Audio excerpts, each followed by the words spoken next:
રાજકોટ જિલ્લાના ધોરાજી તાલુકાના માર્કેટિંગ યાર્ડમાં ખુલ્લી બજારમાં જે કપાસના ભાવ મળી રહ્યા છે તેમાં ખેડૂતોમાં નિરાશા જોવા મળી આવી છે। ત્યારે ગત વર્ષ કરતાં ભાવ ઓછા મળી રહ્યા હોય તેવું ખેડૂતો જણાવી રહ્યા છે। તો ધોરાજી તાલુકાના માર્કેટિંગ યાર્ડમાં આજરોજ ધોરાજી તાલુકા તથા આજુબાજુ વિસ્તારના ખેડૂતો પોતાના કપાસ લઈને માર્કેટિંગ યાર્ડમાં વેચવા માટે પહોંચ્યા હતા, પણ હાલ જે માર્કેટ યાર્ડમાં ખુલ્લી બજારમાં ભાવ મળી રહ્યા છે તેનાથી ખેડૂતોમાં નિરાશા જોવા મળી આવી હતી, કારણ કે ખેડૂતોને જે કમોસમી વરસાદ અને માવઠાના કારણે કપાસમાં ભારે નુકસાન થયેલ અને ઉતારો પણ ઓછો આવેલ છે।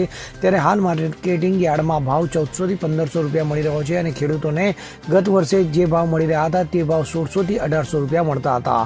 ત્યારે હાલ જે ભાવ મળી રહ્યા છે તેનાથી ખેડૂતોમાં નિરાશા જોવા મળી આવી છે અને હાલ જે કપાસમાં ભાવ મળી રહ્યા છે તેનાથી પણ ખેડૂતો ખુશ ન હોવાનું જણાવી રહ્યા છે। તમારું નામ? મનસુખભાઈ સુતરિયા। ક્યાંથી આવો છો? પીપળિયાથી।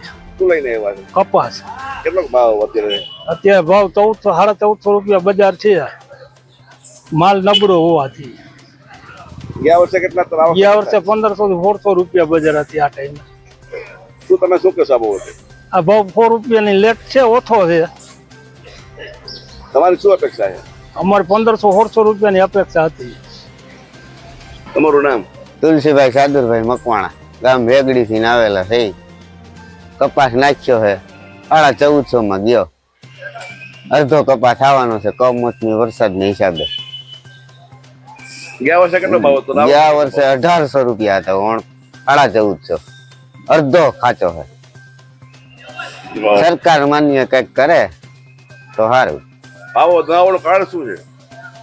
ઓછો પોર 1800 હતા, 1400 છે। અલ્પેશ ત્રિવેદી સાથે CN24 ન્યૂઝ ધોરાજી। હવે જુઓ દેશ દુનિયાની તમામ ખબરો તમારી આંગળીના ટેરવે। ઉઠાવો મોબાઈલ અને ગૂગલ પ્લે સ્ટોર પરથી ડાઉનલોડ કરો અમારી CN24 ન્યૂઝ મોબાઈલ એપ।